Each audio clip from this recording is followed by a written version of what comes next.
වැල්පෙනල කාලමේෂිකා. මෙහි විද්‍යාත්මක නාමය කාඩියෝස්පමම් හෙලිකැකෑබම්.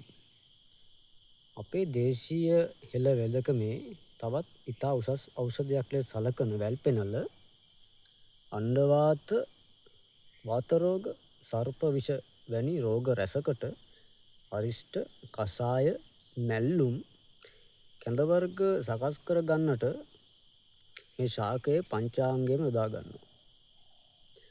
ඒ වගේම පෙනල දළු, රතු ලූණු, උම්බලකඩ එක පමණට අරගෙන එළඟිතලින් මළවා ආහාරයට ගැනීමෙන් සෞම්‍ය ධාතු වර්ධනය කර ගන්නට පුළුවන්.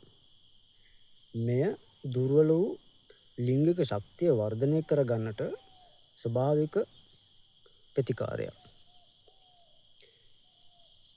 මේ ස්වභාවධර්මයේ මෙවැනි වටිනා දේවල් දැනගන්නට අපිත් එක්ක රැඳිලා ඉන්න ගමන් තවත් කෙනෙකුට දකින්න මෙය ෂෙයා කරන්න.